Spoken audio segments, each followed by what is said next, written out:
구독과 좋아요는 보다 좋은 영상을 만들 수 있는 원동력입니다. 최근 중국 정부가 자국에서 판매되는 전기차 보조금 지급 대상에 LG화학과 SK이노베이션의 배터리가 장착된 차종을 포함시킨 것으로 알려졌습니다. 중국 공업정보화부가 발표한 추천 목록에 61개 기업 146개 모델이 포함되었는데 그중 테슬라 모델 3 전기차에는 LG화학과 파나소닉이 배터리를 공급할 예정이며 베이징 벤츠의 E클래스 차량에는 SK이노베이션 서산공장에서 생산하는 배터리 셀이 사용되고 있는 것으로 알려졌습니다. 그동안 중국 정부는 중국 기업들에 비해 월등한 기술력을 가지고 있는 LG화학, SK이노베이션, 삼성 SDI 등 한국의 배터리 기업들을 노골적으로 차별하며 2016년부터 한국산 배터리가 장착된 전기차에 대한 보조금 지급을 중단했었습니다. 중국에서 판매되는 전기차 가격에서 보조금의 비중은 약 절반에 달하기 때문에 이 명단에서 제외되면 사실상 판매를 할 수가 없습니다.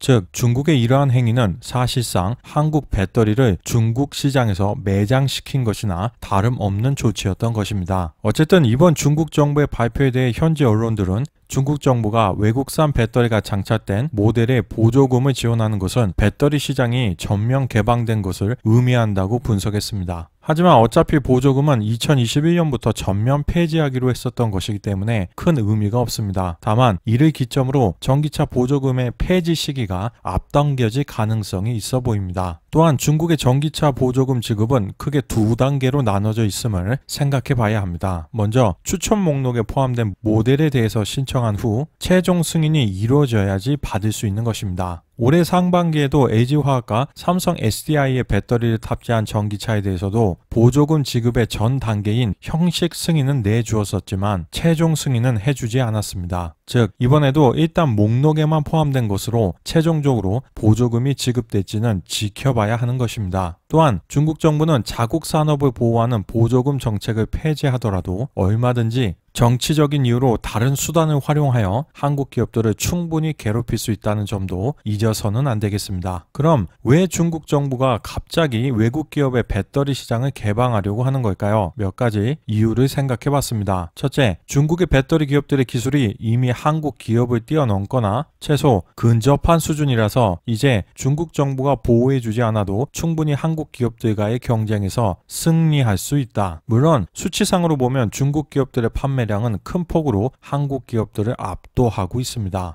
하지만 이 점유율의 차이는 그동안 세계 제1의 자동차 시장인 중국에서 한국 배터리의 판매를 막아왔기 때문에 달성할 수 있었던 것입니다. 중국이 다른 비겁한 방법을 사용하지 않는다면 수년 안에 순위가 뒤바뀌는 것을 볼 수 있을 것이라 예상합니다. 둘째, 중국 정부의 재정이 갈수록 어려워지고 있다. 놀라운 일도 아닙니다. 무역전쟁으로 수출 경쟁력이 떨어져 달러 부족 사태가 발생하고 있으며 디폴트를 선언하는 기업들은 역대 최고로 많습니다. 당장 급한 불을 끄려고 인프라 투자 등 경기 부양에 힘을 쏟고 있지만 이는 악성 부채가 증가하는 악순환을 만들 가능성이 높습니다. 셋째, 메이저 플레이어들의 투자 유치. 최근 LG화학은 GM과 손잡고 미국의 전기차 배터리 합작법인을 설립하고 오하이오주 로즈타운에 공장을 건설하기로 했습니다. 합작법인은 5대5 지분으로 양사가 각각 1조 원을 출자하며 총 2조 7천억 원을 투자할 계획인 것으로 알려졌습니다. 이번 합작을 통해 LG화학은 미국 시장에서 확실한 고객사를 확보하게 되었습니다. GM이 돈을 반이나 냈는데 다른 회사 제품을 사용하겠습니까? 자기 공장에서 만든 걸 쓰지. 물론 그동안 수많은 기업들이 이미 중국의 전기차 배터리 공장을 만들었고 지금도 만들고 있지만 중국 정부는 보조금 제한 정책이 외국계 기업들의 중국 투자를 다시 한번 고려하게 만드는 원인 중에 하나라고 생각하고 더 많은 투자를 유치하기 위해 정책을 변경했다는 것입니다. 넷째, 외국계 회사들의 투자를 통해 중국 내 배터리 서프라이 체인의 낙수 효과를 증가시키기 위해. 물론 앞으로도 부침은 있을 수 있겠지만 장기적인 관점에서 전기차 산업의 성장은 어렵지 않게 예상할 수 있습니다.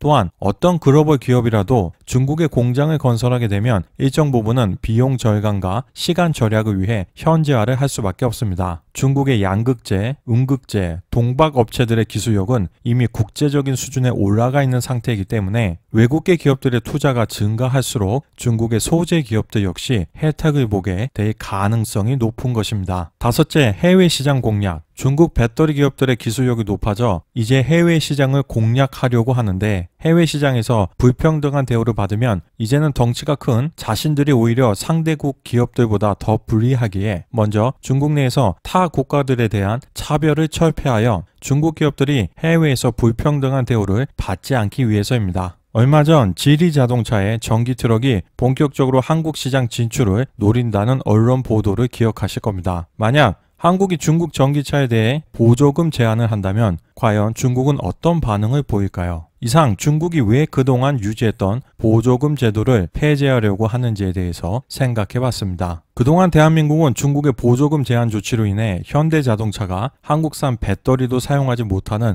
수모를 겪어왔습니다. 반면 중국은 꾸준히 한국에서 전기차 보조금을 받았습니다. 언론에 발표된 것만 해도 176억 원입니다. 상호주의 원칙에 입각하여 주지 말아야 할 돈을 대한민국 환경부가 중국에 준 것입니다. 자기 돈이 아니라고 혈세를 낭비한 것인데요. 그렇다면 책임자인 조명래 환경부 장관하고 관련 부처 공무원들이 소위 말하는 n분의 1을 해서 국고를 채워 넣어야 하지 않겠습니까? 자기 돈이 아니라고 물 쓰듯이 써버리면 다음 미래 세대들이 다 부담해야 하는 빚이 되는 겁니다. 대한민국 환경부는 모르는 척하지 말고 책임을 지시기 바랍니다.